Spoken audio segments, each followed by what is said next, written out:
in your recruitment agency, if you're not tracking or paying attention to some of the numbers and the items that I'm about to share with you, then you're going to be a little bit lost. You're either not knowing what your real constraints are in your business, you won't know where to pay attention, and you won't know some of the risks that your business is facing on a daily basis without you even realizing. I know because I was there, and I know some of the risks that these items that I'm about to share with you pose. And in this video, I'm just going to give you all the numbers that you should be tracking and paying attention to, relating to candidates, clients, the internal operations in your business, and some risk factors as well, because if you can nail all of these, you've got yourself a really solid business. And if you don't nail one or some of these, then it's going to give you away some of the problems and where you need to be paying the most amount of attention to.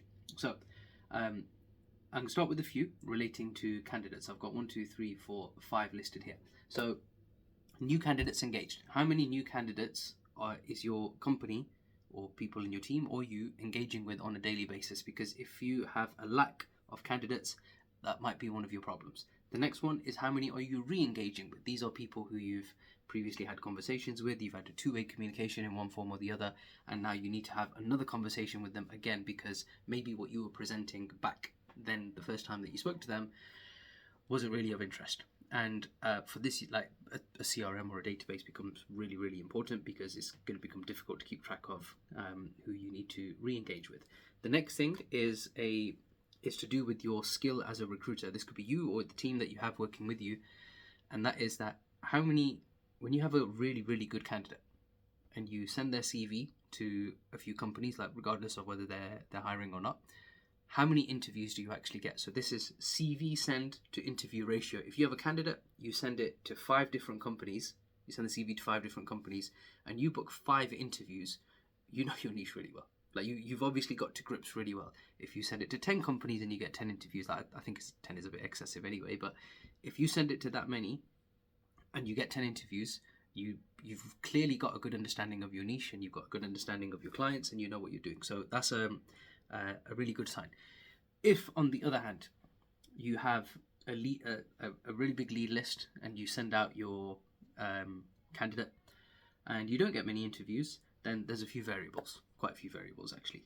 Your lead list, your deliverability, your email copy, the candidate that you're representing, are they actually that good? Is there a demand for that skill set?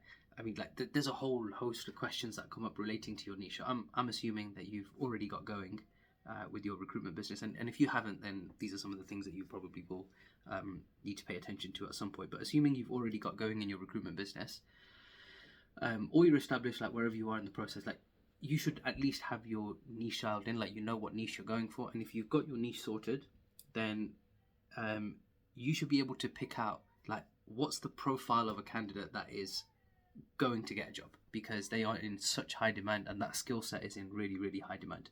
I had this conversation recently with some of the guys that are working with me, and they've realized like a bit of a what they might refer to as a slipstream of where they're going to have a decent flow, and I'm happy for them, excited for them, and it's gonna continue that way.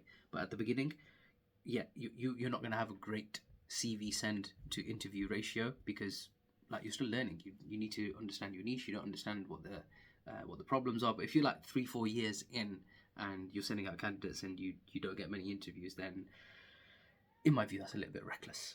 So you should be getting interviews for the people, otherwise they're probably not that good. And the other one is placement to re-engagement. This is something that you pay attention to much later on down the line.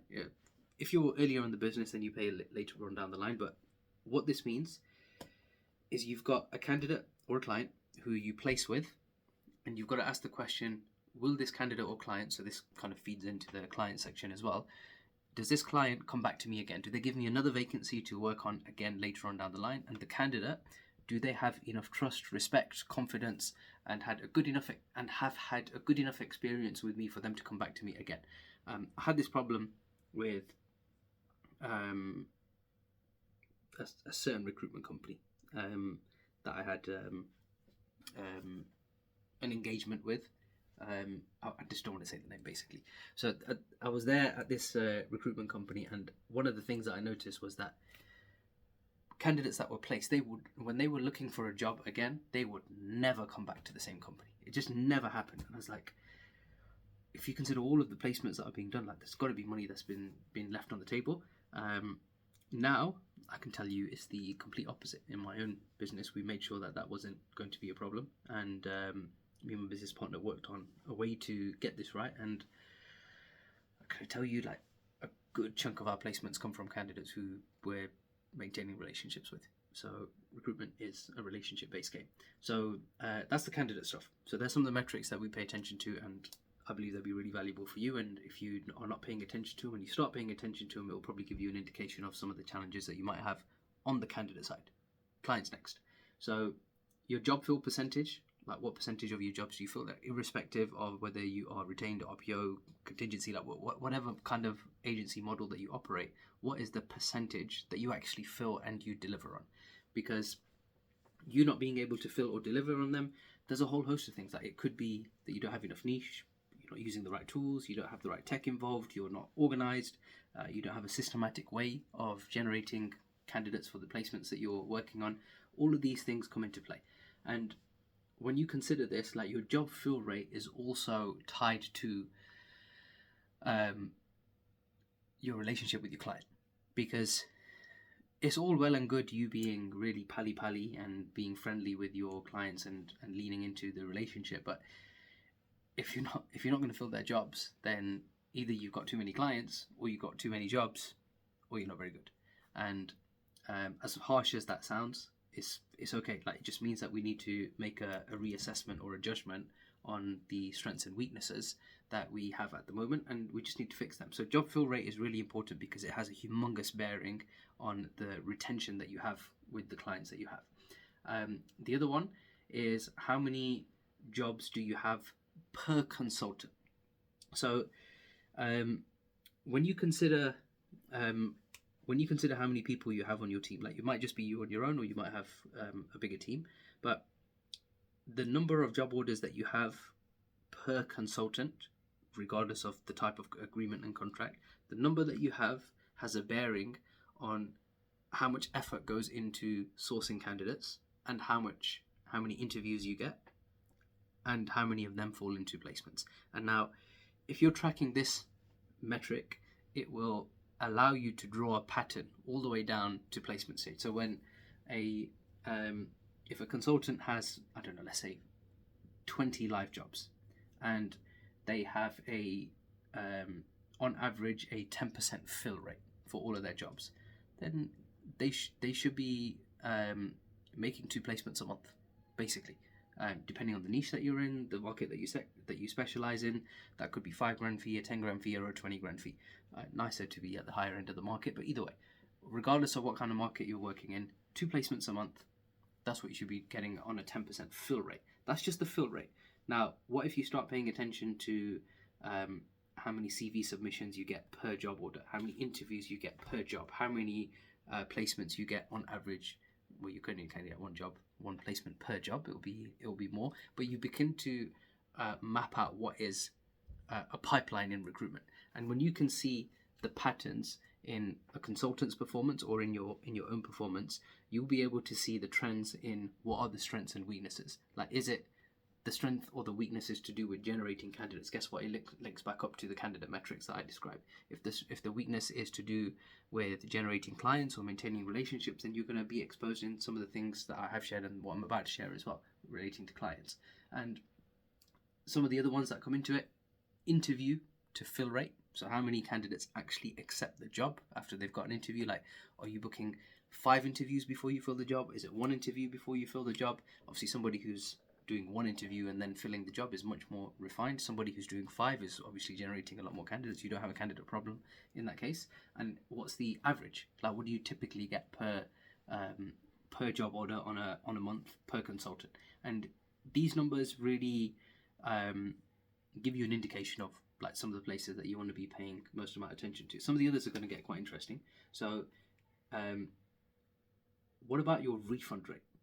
How often do you have to give a refund? How often does a client request a refund? And how often do you have problems? I've said this a few times. Like, we've had to give like less than 10 refunds in since 2016. Less than 10. So I made a video about some of the my previous video that I uploaded was about, by all means go and check it out, it's about terms and conditions and things that you need to be aware of when running your recruitment business. And in there I talked about our refund guarantee, and that is that we give 100% of the feedback within 3 months. So many people have said this is like crazy, it's wild, you expose yourself, you get, clients can mess you about and so on. It's like, what's your refund rate? And it's like, they give out 5 to 10 times more refunds than what we do. So we've had to give less than 10 in approaching 10 years now. So now if we're giving out less than 10 in 10 years, who cares about it? Like, it's insignificant. And for the clients who we do have those kind of rates agreed with, it's a case of they like us, they trust us, and they know that there's no real risk on them. Now, yes, are there companies that might mess us about once or twice, where they, tell us to look for a candidate and then they are off the charts and they're not looking anymore? Happens very rarely, but guess what? If they're not going to hire, we've got so many other recruitment companies, so many other clients who are interested in the exact same candidate, and that's also one of the benefits of being super and ultra niche focused. So that's that. The other thing, the final one to do with clients, is to do with how often does a client come back to you again. So we have clients that have done a placement with us every single year since 2016. We have clients that, in fact, I don't know of many cases of clients who we do a placement with and they don't continue to do business with us again in the same year and continue several times over thereafter. And what this actually exposes is lifetime value of your clients. A lot of recruiters, generalizing, sometimes, especially those new into entrepreneurship or business, they're always looking for the one-time sale. The one-time sale will get you your first upfront offer or sale price. It's the repeat business that makes all the difference thereafter. So now, if the lifetime value of your customer is basically one placement, so that might be 10 or 20k depending on the kind of market or niche that you focus in on, then that's the end of it. Like, there's no future, there's no confidence in what might come thereafter. But if you've got an average lifetime order value, average LTV, lifetime value per client, closer to 100k, then what that also tells you is the clients that you work with, they're going to bring you on average 100k in fees. That means that when you're looking to acquire them, you should be prepared to spend close to 100k just to acquire a client.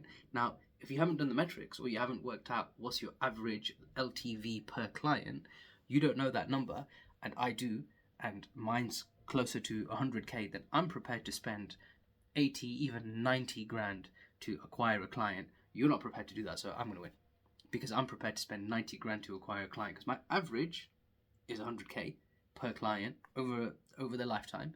And if that's the case, then I'm going to be prepared to do a lot more to acquire clients. Like, fortunately, we're in this position where we are not actively pursuing new clients because we have so many that we need to serve them, and we still win new clients. We just don't put too much effort into new business development, basically.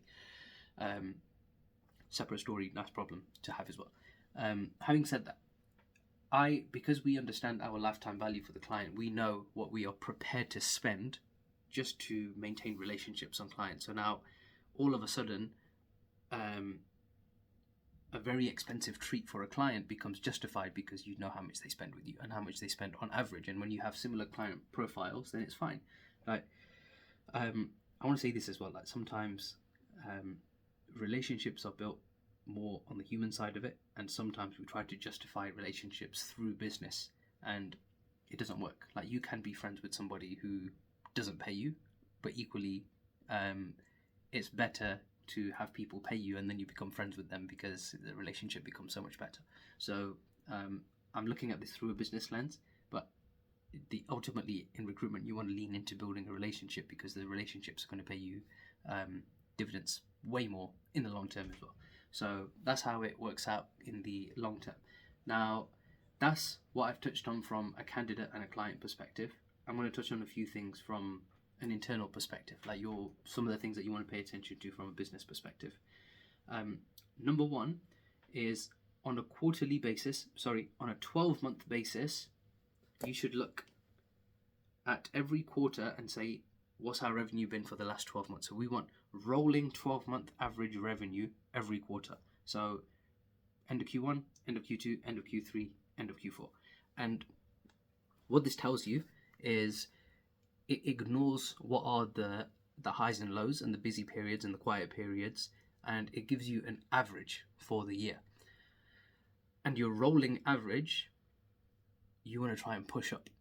Obviously, if you're growing, it'll encourage you to go a little bit higher, and you'll definitely be aiming for a little bit more. But at the end of the day, it's like recruitment has its fluctuations. I'm not going to say to you that we do the same amount of money every single month consistently over and over again. It's not true. We have fluctuations. But when you consider rolling averages, that's what allows you to think much more clearly, much more methodically, and you're able to see what are the patterns. And it's very easy to notice the downturns. It's not so easy to notice what are the upturns. And if you can see that on a steady increase, it makes it so much easier to see.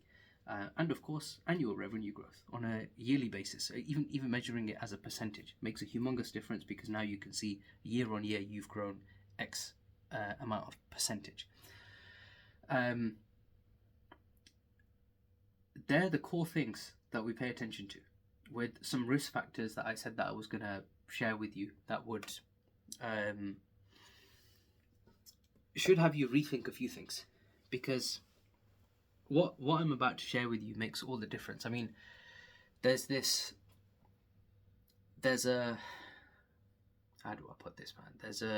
There's a lot of conversations online about running your own business, and what most people are really pitching is like the solo business operator.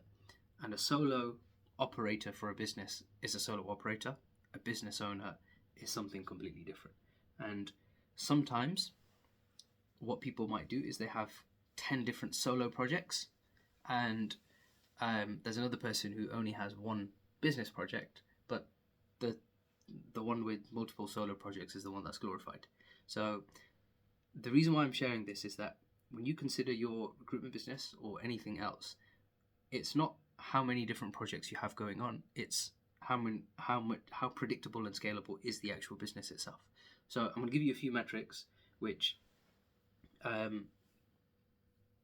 if they are true for you, it gives you a priority of things that you need to work on, and it tells you about one or two of the places where you might be exposed and you have some risk in your business. So if the candidate acquisition that takes place in your business is led by the founder, the owner, or one particular person, and if that person were to take time off or leave, candidate acquisition drops. This is a risk, because if that's you, God forbid, a health situation comes up, anything happens where you can't give 100% of your commitment to the business, then your candidate acquisition drops, your revenue drops. It could wipe you out. People have been on long-term sick and come back, and at the end of the day there's no business there. So that's a risk, meaning that your candidate acquisition is done or led by you as the founder, or one or two key people. Okay. The next part is to do with the delivery. So like when you consider the recruitment element, which is the placements, the interviews and so on, is there like one core person? That might be you as a founder. But if there's one core person, you have the exact same risk, which is that if that person takes time off, if that is you or somebody else, then your business is stopped. Like you don't have a running operation. Obviously you can imagine this complicates what your business looks like and how you measure what is a successful business. But these are some key metrics that you have to pay attention to. The same rule applies to acquiring clients. Who leads client acquisition? By who? and how does it happen? And this is quite long-term thinking. Like you're not going to be thinking about this in the first 6 to probably 12 months of your recruitment journey. After that, you should be. And anyone who isn't thinking about some of these things after 12 months, or even before in that time frame, then they're not business owner, never a business owner, they're a solo operator, and they're just not going to go past that point. That's okay. Like if you want to do that, that's fine. But I think it's important to make the distinction between what is a solo operator and a business owner, because a business owner is one where the business operates without the founder's input. So that's that. The other risk that can come into play is the client base that you have. So now, if you have one particular type of profile of a client, and or you have one or two key accounts, then you have a serious risk. And I've had these conversations with some recruitment business owners where they're like 100% of our revenue comes from 3 accounts. If we lose one, we're going to lose a third of the revenue, or a second, third, or and so on. So now, if you have that kind of business, then what happens is that you run a risk of potentially losing a huge chunk of your revenue if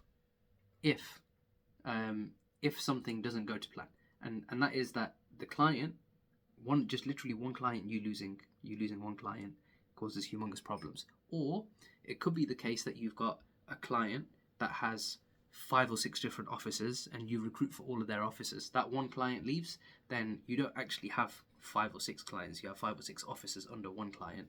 The main client leaves, then all of a sudden you lose all these 5 or 6 accounts. That's another risk. So these kind of tie in together, and that is how diverse your customer base is. Because if you have no diversity in your customer base, then the problems that affect one client, another client, or a key account, or a set of key accounts, or an entire profile of clients that have a similar kind of customer profile, then that affects your entire business. Because the moment one has a problem, then guess what? All of them have that problem. So this becomes a problem that you can solve by diversifying what is your customer base. The other one I've got a few more to mention, is how you actually get your clients and your candidates for that instance. If you purely or heavily rely on one strategy or one tool in one form or the other, then that's going to have a knock-on effect. Because if you are relying purely on, let's say, Google ads, Facebook ads, LinkedIn, premium, and so on, and you're not collecting this data into your CRM or using any other strategy, then guess what? LinkedIn one day are going to increase their prices. The ads platforms are one day going to increase their prices. And if you have no other way of getting through to your clients, candidates, customers, however you want to word it, if you have no other way of getting through to them, then you have a risk. So we use LinkedIn as our core acquisition strategy, but once it comes into our CRM, we're not really relying on LinkedIn anymore. So gave away how we solved that anyway.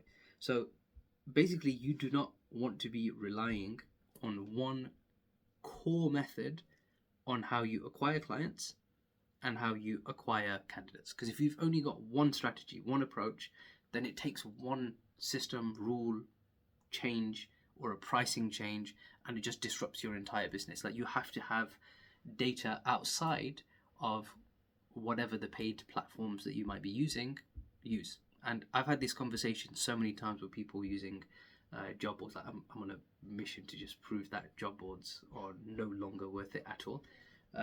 But I've had conversations with countless recruiters where they're using job boards. Like, yes, you can make money from job boards. You can find candidates on there, and you can make placements from there as well. Well done. Problem is, there's a loyalty tax. The longer you stay with them, they keep charging you more, and they keep charging you more, because it's like a drug. It's like you don't want to let it go because it helps you generate a candidate or two, but you know you should, because the price is now like, you started off paying a few £100s a month, and now it's approaching close to 1,000 a month, and it's like you haven't increased your placement or candidate flow. And that's what happens when you only have one way of generating candidates. Like, you need to have more than one. If you want to use job boards, by all means use job boards, but just be aware that it poses a risk when you only have one option. So I've had countless people say that, you know, job boards, they just keep increasing their prices. Like, yeah, that's what happens when you have the technical term of single channel risk. So the next part, and this is something that you should plan for before you actually kick off a recruitment business, but nonetheless you might already be in there, is market disruptors. Like, there are times when disruptions take place in a marketplace. So I've given this example before, but video editors, if you're recruiting video editors, probably not the best time right now because that market's been disrupted. Like, the way AI has taken over video editing, the demand for video editors has dropped. There just isn't as much work out there for video editors as there was 10 years ago. So now when you consider that, we want to be going into a niche where ideally for the foreseeable future, I'm talking 10 to 20 years, AI is not going to disrupt this market. I believe recruitment is one of those industries. I explained that in a previous video as well, literally the video before this one. And also, you want to make sure that you're going into a niche that isn't completely led by an upturn in the market. Like, yes, recessions happen, they're inevitable, they will happen, but you want to be in a niche where the downward trend of the recession doesn't completely destroy the market. That's it. We want to be picking a niche where, okay, cool, there will be some rough patches. Inevitably, you're going to have rough patches. Like, we've had them, like, the years I've been running this business, I can tell you that plenty of rough patches. So you will have rough patches. The point is you don't want that rough patch to be a situation where it, like, near enough ends the life of your business. You don't want that, because then that's going to cause problems for you. So market risks you want to eliminate. So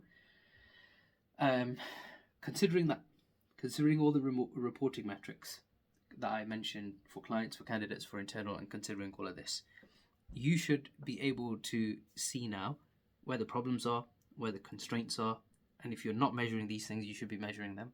And you're also going to be able to see probably some problems that you haven't thought about, or bottlenecks that you haven't thought about that eventually come into play. And you might just have realized that you're not a business owner, you're actually a solo operator, and that's okay. If you want to be a business owner, then that's basically what I teach, and I left some information for that below. But I'm the solo stage of a recruitment business is possibly the most fun and the most exciting, the most rewarding, and the most amount of uphill push that you have to give right at the beginning. It does get a little bit easier. However, it takes time. You can't expect it to happen overnight, but it takes a little bit of time.